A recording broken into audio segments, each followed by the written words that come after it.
career chat on accounting, and we were very fortunate to have two accomplished center alums joining us, and I'm especially grateful that they're joining us during tax season. We didn't think about that when we were planning the accounting one, so I apologize up front for that. But we have Ryan Thompson, who is the manager of transaction diligence at Ernst & Young, and then we have Samuel Morgan, who is a tax associate at PricewaterhouseCoopers. And they're going to share a little bit about their career history, tips they might have for preparing for an accounting career, and then at the end we'll open it up for questions and answers. And Sam drew the short straw, so he's going to start it off for us. All right, so hi everybody. My name's Sam Morgan. I actually grew up in Danville, Kentucky, so it has fond memories to me. And then I graduated from Center in 2011.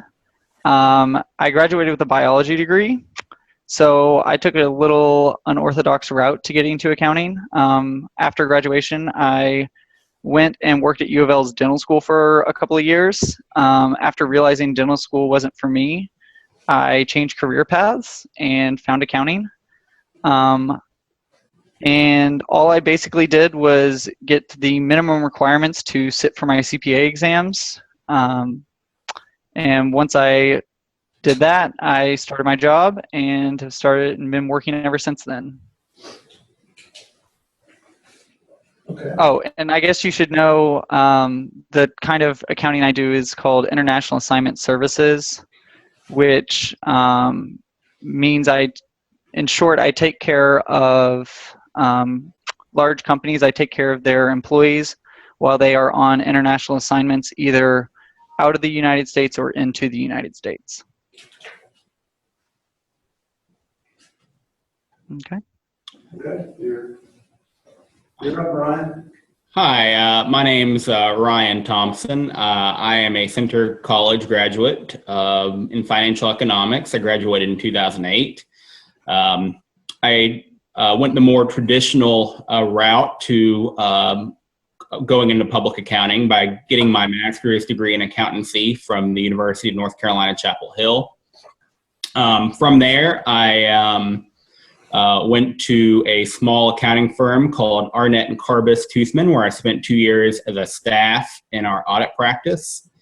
After that, I went to work for Ernst & Young. EY is how we brand ourselves now, where I spent 4 years in our audit practice, rising to the rank of manager. In the past half year, I've moved on to our transaction advisory group, where I help with mergers and acquisitions of different companies. A couple of things that I would like to bring to everyone's attention is, everyone in this room is a liberal arts major, and there are a couple of different ways you can work for a public accounting firm. One is the route I took. You could get your master's in accountancy. I looked at Vanderbilt, which I know recruits very, very hard at Center for their accounting program. UNC takes liberal arts majors. I also looked at William & Mary and Wake Forest. And there are a couple other schools out there that I looked at. Florida State and Boston College also had programs for people who didn't have an accounting background. So they're just looking with people with strong analytical and communication skills. And what they'll do is they'll send you through a boot camp, is what they call it, over the summer, in which you can gain these basic accounting skills. And that's the primary way to get into audit or tax. Now, most firms, Big Four, and for all of you who don't know, the Big Four is the four largest accounting firms in the world. That's KPMG, EY, PwC, which Sam works for, and Deloitte. So most of these Big Four firms have jobs for non-accounting majors. So it'll be valuation jobs where you'll perform valuations on a company's assets or a business. There will be actuarial services that might be of interest to you that don't necessarily need an accounting degree if you have a heavy finance background. We hire IT service people. So if you have an IT background, there's definitely a place for you at these firms, as we look for people to help with performance improvement or help out with audits from an IT perspective. And then finally, we have, just like a Bain or McKinsey, we have our consulting groups, performance improvement and strategy. These practices typically require you to have an MBA. And we also, some of these big four firms have investment banking practices like Goldman Sachs. These aren't on the same level as Bain, McKinsey, Goldman Sachs, but they're still great, great jobs. And you still work with very high profile clients. So that's something to consider if you don't want to work in accounting. There are other opportunities out there that you can find a home at a big four or another large accounting firm.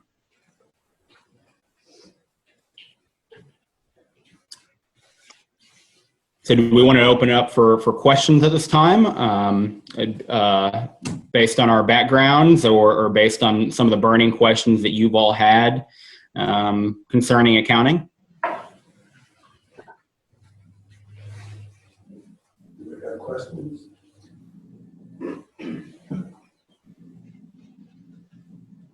Yes. Yeah, so you said that you started at EY, now you're in mergers and acquisitions. How exactly through EY did you did you start an audit and kind of work your way up to time and A, or? Yeah, that was the career path I took, and you know, for all of you who don't have an idea of what audit is testing the various financial statements of a company or accounts of a company that roll up into financial statements, and making sure the disclosures and numbers in the financial statement are presented fairly for investors like yourself. So I spent 6 years in audit, 4 years at EY, 2 years at a smaller firm. And that is where you really gain the skill set to do transaction advisory. You have to have a strong accounting background to really understand what is relevant to these companies when they are looking at EBITDA, which is the most important thing these companies look at when quantifying a deal. So that's the other good thing about working for a big four or another large accounting firm, is that you can spend a couple of years in audit, a couple of years in tax. And if it's not something you really want to do long term, you can easily make a transition to another part of the practice. To me, it was mergers and acquisitions. Other people may want to try valuations. Other people might want to move into a more consulting role. So really, once you get your foot in the door, these firms have a lot of opportunity for you in a lot of different disciplines.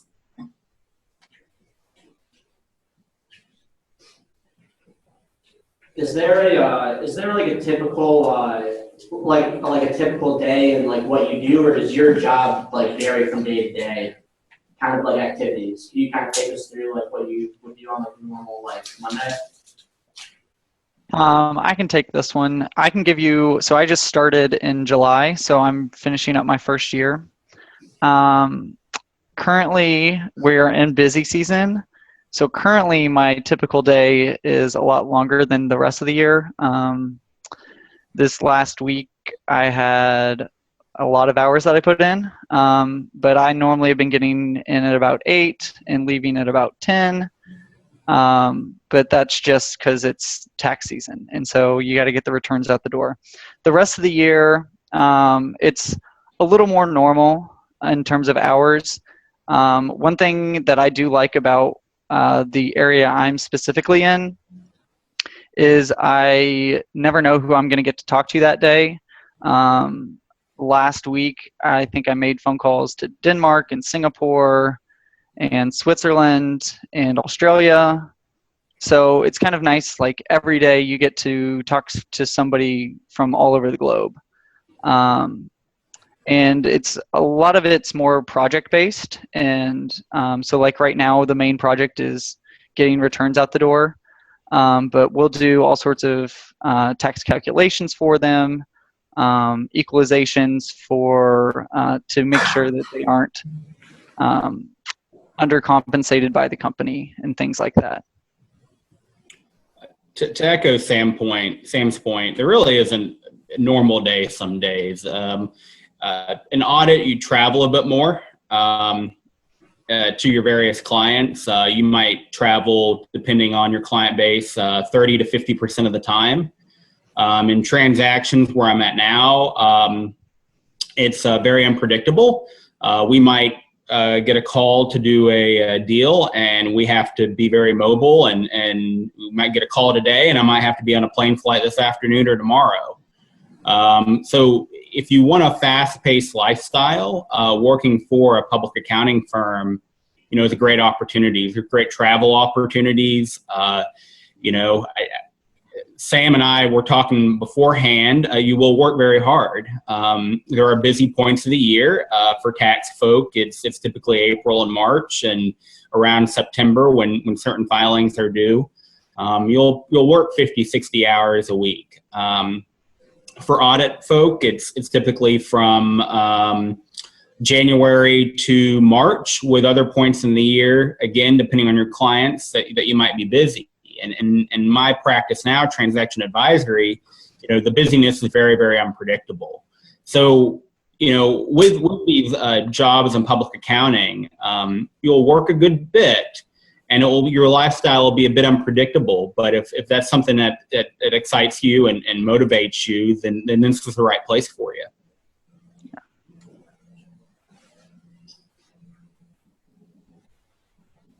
Anybody else? I was just curious, how big is the transaction advisory services branch at EY? And also, in terms of project-wise, you said when you go on fly out to a client site for a project, how big, what's the typical duration of the project, and how big it is, in terms of your team and the project size and so forth? Well, that's a good question, and let me just quickly talk about maybe the different levels of public accounting firms. For one, Sam and I both work for Big Four, as I said, the biggest firms in the world. Other firms are more nationally based. They'll have a lot of offices in the U.S. or maybe a handful of offices around the globe. These are McGladrey, Grant Thornton, very, very good firms, but they work with a lot less public clients than we do. There are also regional firms that may be sectored in the Midwest, Northeast, that maybe have one or two public clients, but mainly focus on private clients or a specific industry like healthcare or financial services. And then you'll have local firms which more focus on individuals or small businesses. They'll compile financial statements. They won't do many audits. They'll focus on individual tax returns and individual projects with small businesses. Now, to answer your question, a lot of the transaction advisory work is done at the bigger firms. It's done at the Big Four level. It's done at the national firm level. There aren't many practices at regional or local firms for transaction advisory. At EY, I work with mainly healthcare clients, and our practice is about 50 people, with offices in New York, Nashville, Chicago, and San Francisco. We do have other sectors, such as the financial industry, consumer products. I'm not really sure how large these practices are, but they're much larger than the healthcare group. Now, PwC has a large group, Deloitte, KPMG, all these big firms have large groups, probably numbering anywhere from 1,000 to 2,000 employees. And then they break down those employees into different sectors, like I said, with me being in the healthcare sector. As far as teams go, the teams are relatively small. I work with maybe one or two people on an engagement. In audit, my teams could be anywhere from 3 people to 50 people. So in audit, you're going to be working with a lot more people, depending on the size of your firm and the size of your client. In transaction advisory, the teams are a lot smaller, the engagements will typically last anywhere from 3 weeks to 6 months. It just depends on the type of deal that you are on. So again, this job can be very, very highly variable, and the good thing about this job is you can really take this and customize it for what fits your lifestyle better. If you like working with small teams, you can work on smaller clients. If you like working with bigger teams, you can work on larger clients. So that's the good thing. Once you get your foot in the door, you can really customize your experience, and they allow you to do that. They actually want you to customize your experience so that you stay at the firm, so they don't have to reinvest in training other employees. And could you maybe expand on the consulting integration a little bit as well, if you can? So the question was, talk more about the consulting practice. Is that right? Yeah. I don't know a whole lot about our consulting practices, and maybe Sam can fill in here from a PwC perspective. But they're typically maybe a notch or two below the larger places, like I said before, your McKinseys, your Bains. They still work with very high-profile clients. They still probably are looking for someone with an MBA from a top 30, 40 school. Those interviews, and at some point, I think we should probably talk about the interview process, and maybe Sam can talk about his interview process as well.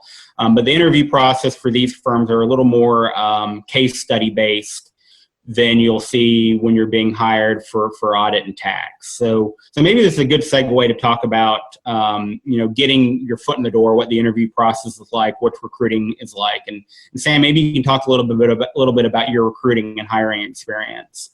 Yeah. So as far as the consulting goes, I only know one guy in our office who does it, and that's because we play indoor soccer together. Other than that, I don't really know much. Okay. Regarding the interviews, since I just went through it not long ago, I interviewed with all four of the big four. And one thing I did that most people really don't is I didn't pick a region.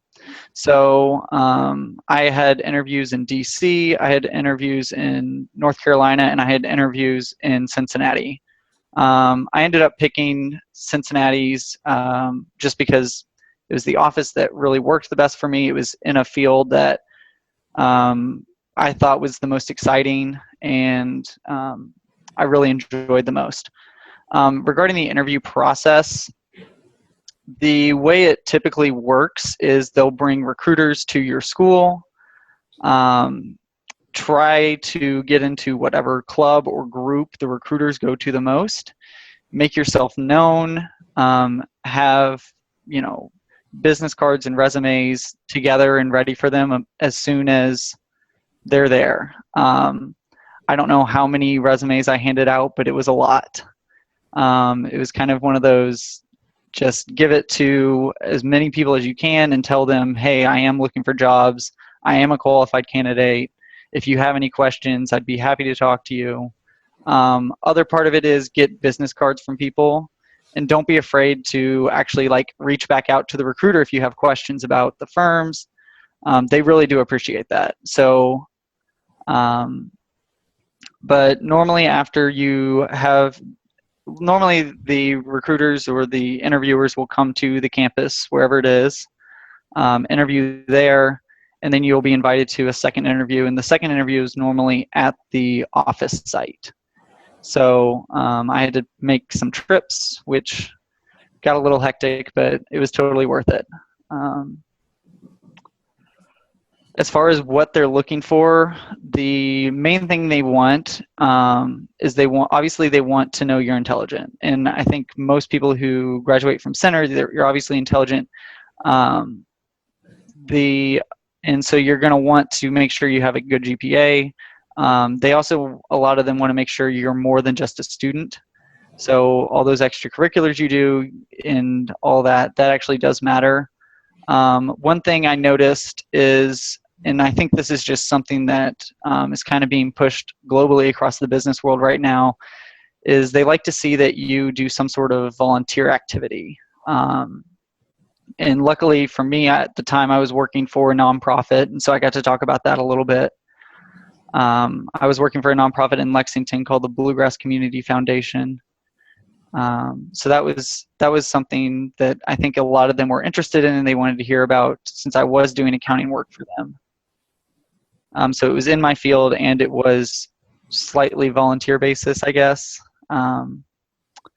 But if you have any specific questions about the recruiting process or about things you could do to improve yourself to get the job you want.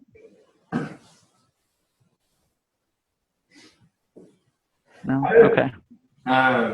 Did you feel like going from like a biology major and not really having had a lot of work experience? I guess I'm like assuming there, but I'm assuming you didn't like intern in accounting type deals while you were at Center. Did you feel like that made an obstacle for you? You can make whatever you want to become an obstacle, but I tried to spin it the best I could as an asset. I obviously am coming from a different background than most of the other accountants. Pretty much, I think the two other associates I work with pretty closely, both of them had internships with the with PwC before they started. I did not. I started right out of graduation. And I don't think it gave me an underhand. I think I'm doing just fine with everybody else. I know the recruiters don't come to Center yet because Center doesn't have a accounting specific major. But that doesn't mean you can't go to any of your other state schools, and because all of them will have an accounting major, they'll have a master's, and the recruiters will be there. But honestly, I kind of spun it as, hey, look, I'm someone who's different. I have this biology degree, but on the other side of it, I've also been out of school for a while, and I do know what I want now. I'm not a kid just out of college. I'm not, because a lot of times for interviews, for internships, you're starting your junior year doing an internship. And so, I mean, you're 20, 21 years old, which a lot of people they may not know if they want to do accounting yet, and that's why they do the internship. I knew once I started accounting that this is what I wanted to do. And I'll go ahead and explain how I jumped from dentistry to accounting real quick. I thought I might want to stay in the healthcare field. And at the University of Kentucky, they had a master's in healthcare administration. I applied and got into that program as long as I was able to pass one accounting course. And so while I was still a U of L employee, I took my one accounting course at U of L, and I kind of sat back and I was like, everybody else in this class is kind of struggling. I really enjoy this. I find this, kind of interesting. I talked to a friend who is a headhunter and said, hey, look, here are the two things I'm looking at. Where do you think is the better opportunity? And basically it came down to accounting. I had more options of career than if I had gone to healthcare administration. And to be completely honest, the money cap ended up being a lot higher in accounting than it would have been in healthcare administration.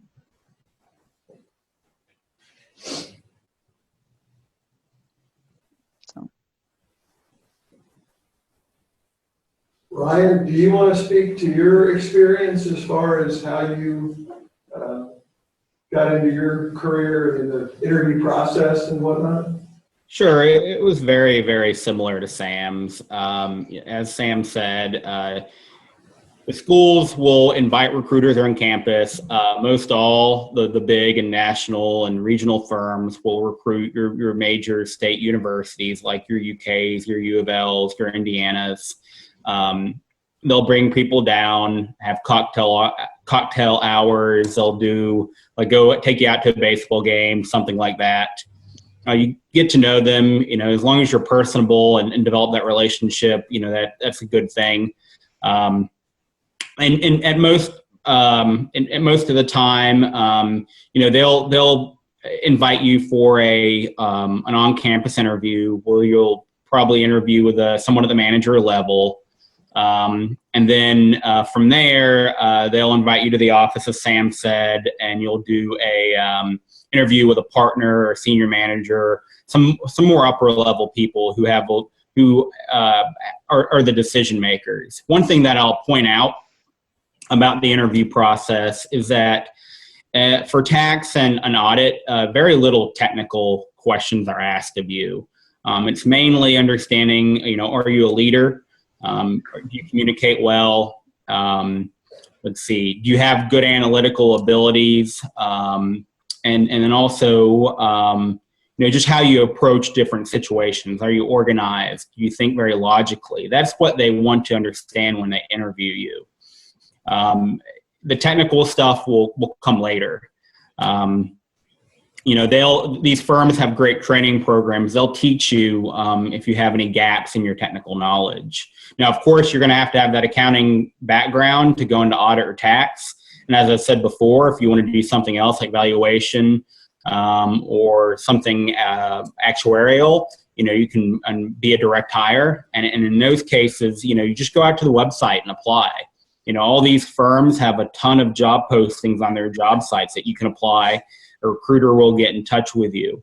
Now, when I was going through the interview process, it was back in 2009. That was obviously a bad year to be looking for a job. And I wanted to work from EY from the very beginning, and EY didn't choose me. So I went a different route. I worked for a regional firm for a couple years. And then I just started sending my resume to the big four firms on their job sites. And I got a couple interviews with EY, and they liked me, and now I'm at the firm. So that's the other thing I'll want to impress upon you all is, if you go through the recruiting process and you don't hook up with the firm that you ultimately want to work for, and it doesn't mean you can never work for that place. Work on your skills, build a resume, build connections, and reapply in 1 to 2 years. These big firms, these big accounting firms, are always looking for people, and so the door is really always open as long as you continue to build that resume and build your skill set. So did you go directly to UNC to get your master's right after Center? Yes, actually, the day I started at UNC was the day of graduation, so I had to miss graduation to make my first class. But I applied in my senior year at Center. I applied to, as I said, 4 different accounting programs. The application process was very similar to Center. They had a couple essays that you had to write on why you wanted to go into public accounting. Why you wanted to go to that particular school, talk a little bit about what successes you had at undergrad. They do look at GPA, that is important to them. Having an accounting background, as I said before, isn't that important depending on the school. There are a lot of accounting programs out there like UNC that just want people with a liberal arts background. Now, one thing that I will say is that the GMAT, and I don't know if you all know what the GMAT is, but that is kind of like a course to get into business, or it's kind of like the ACT, SAT for graduate schools in business and business-related fields. So I had to take the GMAT, which I did over the summer. They were looking for people with high GMATs, high GPAs, and they want people who, as Sam said before, participated in a lot of different activities. So as long as you build your resume over the next couple of years or the next year, and have some activities, take the GMAT, get a good score, keep your grades up, you'll be a plum candidate for these schools to, if you apply to these schools, and they'll very strongly on accepting you, especially considering Center's reputation in the academic community. I mean, having a Center degree is very important in getting into graduate school because it's looked very well upon. Do you recommend taking the GMAT your junior summer, after your junior year? You can. GMATs are good. So one thing about the GMAT, and I believe this is still the case, it's good for 5 years. So if you want to go the MBA route, taking it the junior summer might get a little tricky because most MBA schools want you to do 2 or 3 years of work experience. So if you take it your summer, your junior year, you might have some issues when you apply to an MBA program because, like I said, it's only good for 5 years. If you want to go to grad school right after Center, then I would take it after your junior year. Typically, these schools, they'll take either your best GMAT score or they'll take a composite. I think GMAT is based on qualitative and quantitative considerations. You get a score in each. So if you do well, say your junior year in your quantitative and then do really well in your senior year in qualitative, some schools will take the average. So I recommend taking it, maybe no more than 3 or 4 times. After maybe the 3rd time, these schools don't look as highly upon it, just because maybe you figured out, you've kind of more figured out the exam than are displaying your true ability. So I'd prepare before you took it your junior year and, take it as many times as you need. But after that 3rd time, you might get a little questioning from whatever school you apply to on why you needed to take it that 4th time or 5th time. So going back to the interview process that we were talking about, both of you, like Sam and Ryan, both of you mentioned, how they're looking for intelligent people and also looking for people who try to who shows leadership skills during the interview process. Could you be more specific at using some examples, talking about how did you spin that? How did you brand yourself to being that kind of leadership and kind of communicator and that sort of position? And could you give some specific examples about answering questions I'm just putting out there strengths and weaknesses and those type of things. How did you spin that kind of positive towards that traits you were talking about?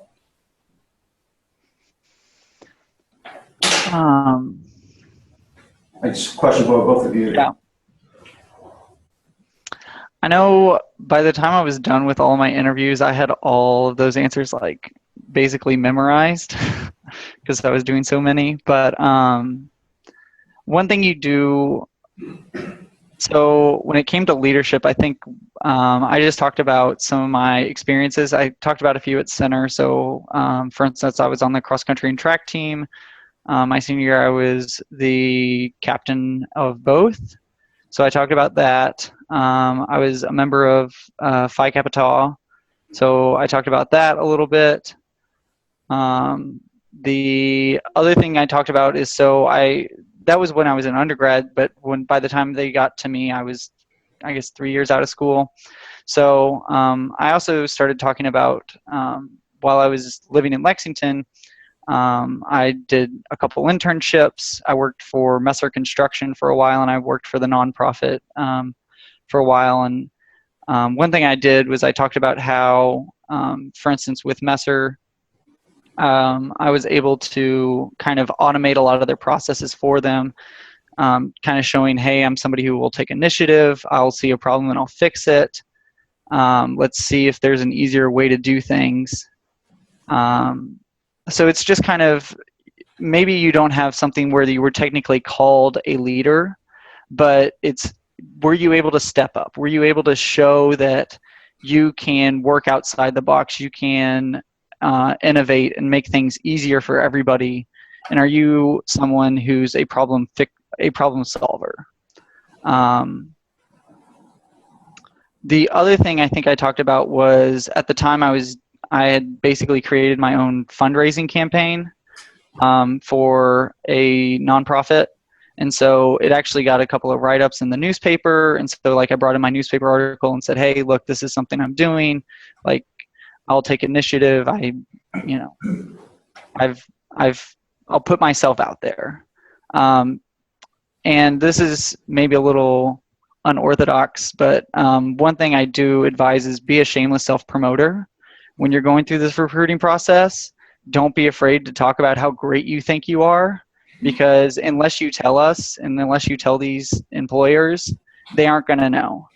And so don't be arrogant, but be confident that you are a good hire, and don't be afraid to show that to them. To echo Sam's point, I agree with him on being confident, because when we look to hire people, we're going to put you in front of a client at some point. And if you show that you're timid or don't have the proper communication skills, we're not going to want to put you in front of that client, and we're not going to want to have you part of our firm. So yeah, it's very important. Excuse me. A lot of people think accountants are just very numbers oriented. They don't have any personal skills or communication skills, and that's not true. I mean, we have to talk to people on a daily basis, our clients and folks internally. So you really have to display those skills that Sam talked about very clearly in the interview process. The other thing that I'll say, I never had the leadership titles that Sam did. And, of course, they look for those type of leadership roles and skills, but they also look for people that maybe took charge in a group setting. They'll maybe ask you, give an example of a group project where you displayed leadership ability, or, as Sam stated, have you ever worked at a job where you had to become a leader very, very quickly? So, you don't have to be the president of a society, or, be a leader and have a formal leader title to make an impression. You can give a lot of examples throughout your academic and work career that will, serve that same purpose. So hopefully that answers your question on kind of how to set yourself apart from your peers during the interview process. Thank you. Excuse me if you all have said that you have gone this route, but have either of you considered going to business school to get an MBA? And I don't know if that's ever been considered, or why or why not? So from my perspective, I have thought about it. A couple things to think about here. One, getting an MBA is going to cost you money, right? And typically these MBA programs want you to have, the better MBA program want you to have 2 to 3 years work experience. And by the time you reached 2 to 3 years in a job, you're making pretty good money. So you got to do, and as you all probably know, you all have to think about the opportunity cost. The opportunity cost of missing out on an additional salary, to miss out on that additional promotion, and to take on additional debt versus getting an MBA. In my case, and Sam can add his thoughts on this. In my case, once I reached a certain level in my career, I realized it would be better for me long term just to continue to stay in public accounting, and a lot of doors were going to open just because I worked for EY and I was getting great experience at EY that would almost serve as my MBA. It didn't make sense for me to incur that extra debt to go back and get that degree. So that's kind of where I fell on this. Sam, maybe you're at a different point in your career where you can actually probably still go back and get your MBA. So what are your thoughts on this?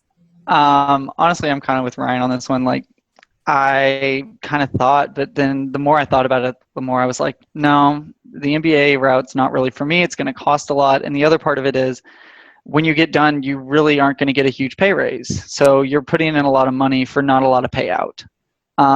If I were to go back to school, which I doubt that's going to honestly happen, the only route that would make sense for me as a tax accountant would be to get a law degree and then kind of focus in tax law.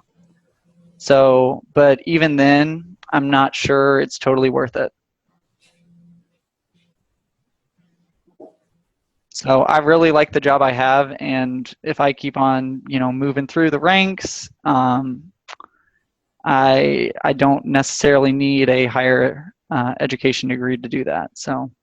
And to piggyback on one more point, it really depends on what you want to do too. If you do want to do more of a strategy consulting, they are going to look for people with MBAs. If you want to be a CFO, if you want to be a director of finance, if you want to, go that route, then, having an accounting degree is just fine. So, it just really depends on what your career objective is.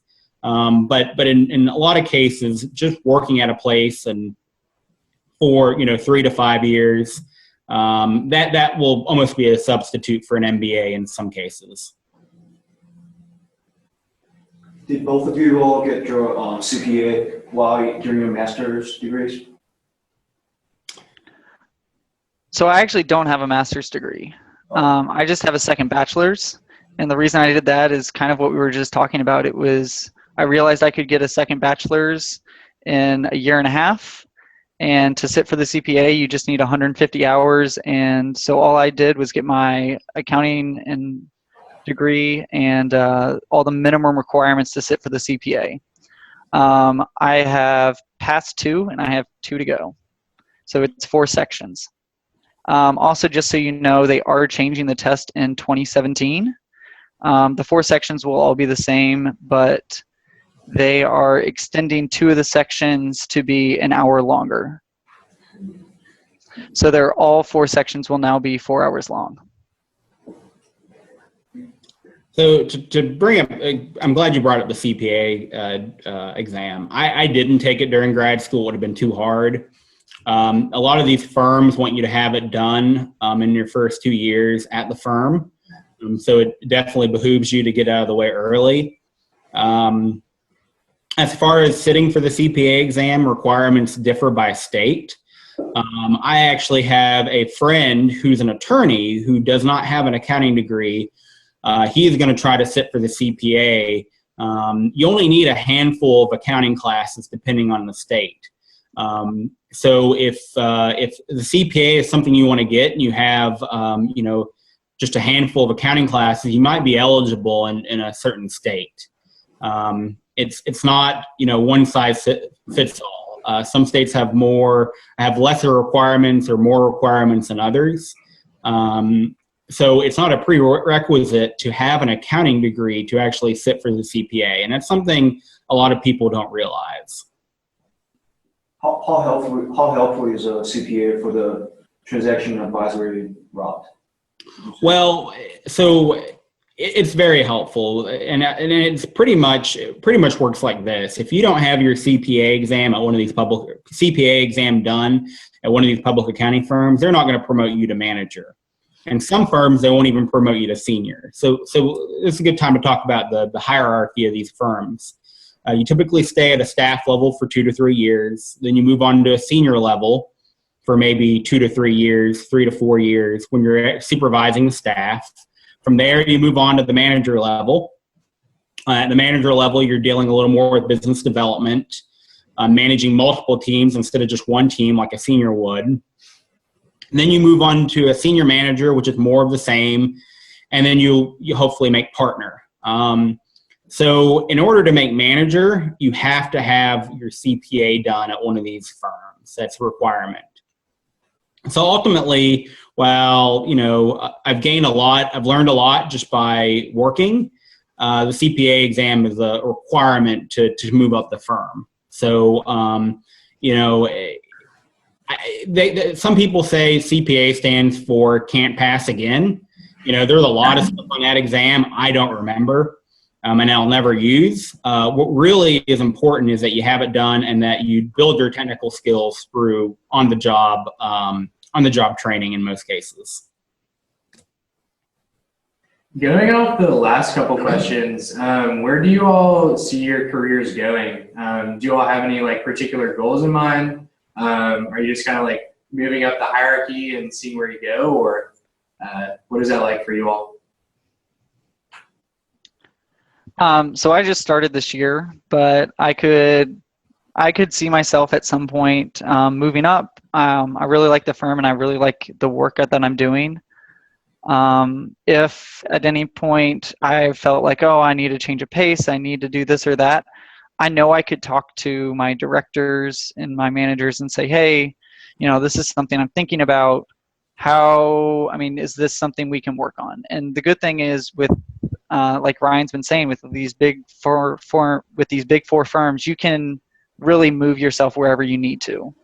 If there's another area you want to look at, you can go do that. If you needed to move to a different city, you can do that. I know there's a lady I work with. Well, actually, there's one of our directors. He literally just came down to Cincinnati because that's where his family is. He'd been working in Detroit for a really long time. And so there was a position open and he came down. So it's kind of nice working for these big firms because you can move location and you can move in terms of what you want to specialize in. But I really like the area I'm in. I don't plan on moving anytime soon. I kind of hope to just stick with this for a while. If I get the need that I need to get out, then I'm sure I could go wherever I wanted, and the skills that I acquired here are very marketable. So. In my case, I've worked a little longer than Sam. I've had the opportunity to leave a couple of times for jobs in private industry, and these jobs would have paid more.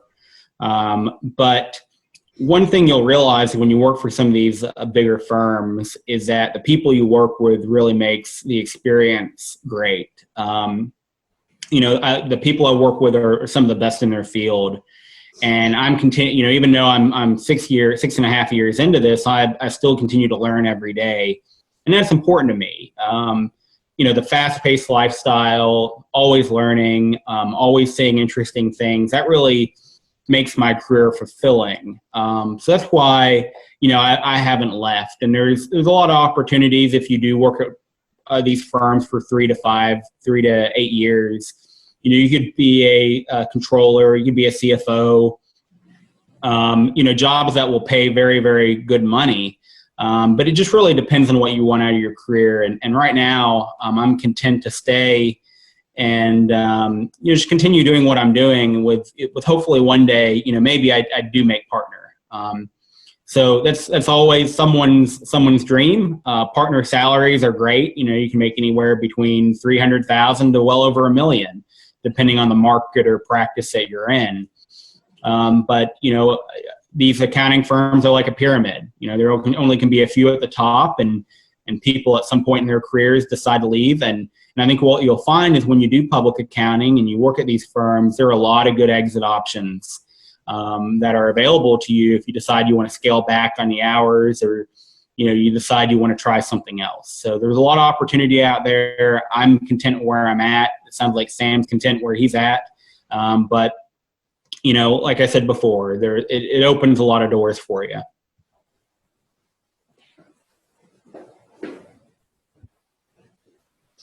So anybody got any final questions or? You touched on the movability, through the hierarchy of levels in the firms, but can you touch upon the movability geographically? Like, is it typical that you needed to move to another location in the U.S., it's like another city or something? Is that easy to do? Yeah, so I can talk from personal experience here, actually. I started at EY Nashville. I then moved to EY Charleston, West Virginia for a couple years. Spent a couple years at EY Pittsburgh, and now I'm back at EY Nashville. It's really easy. As long as you're good at what you do, they'll move you. As I said before, they don't want to lose you as an employee. These firms have decently high turnover, and they don't want to have to retrain someone from a technical standpoint or have someone else relearn a client. So they'll do anything they can to keep you.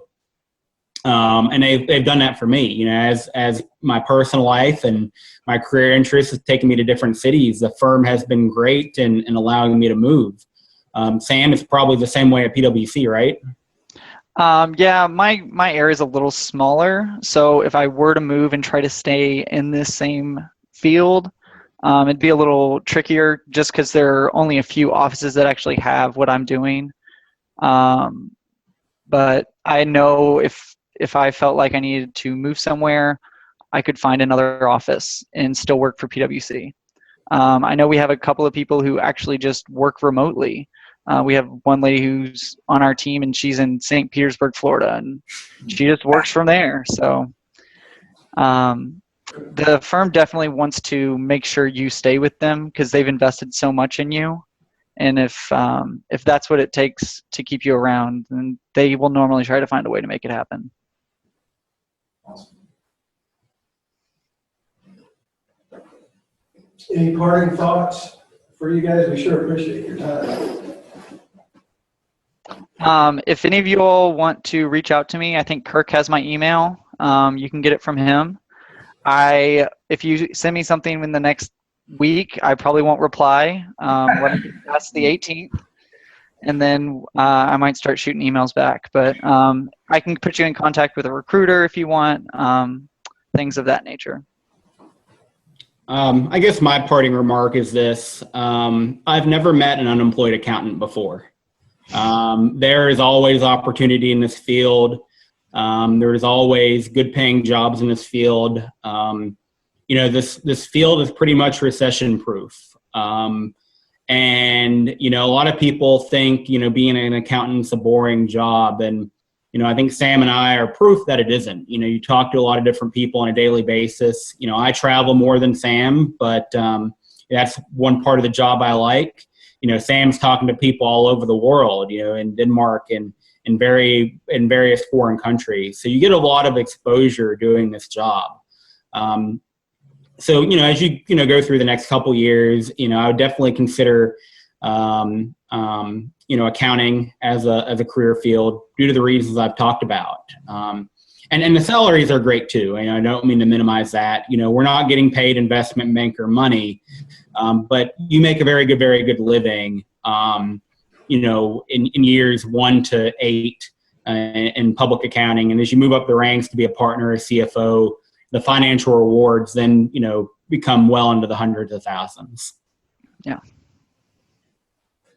Oh, and also, if you want to contact me, Kirk has my email address.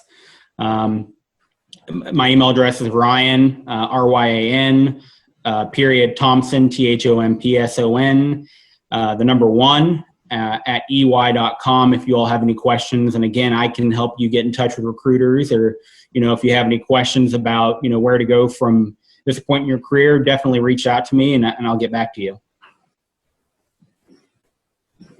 Thank you both. Thanks.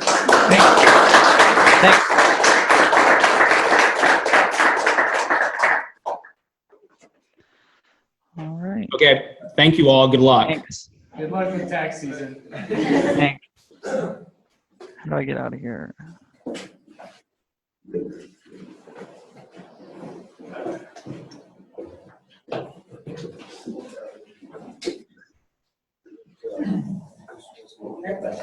Yeah, I know.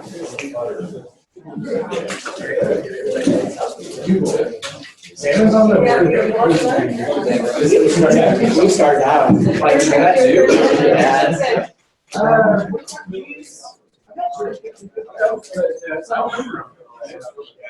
I don't know if he was. I know he wasn't here. On Sunday, because obviously it's not.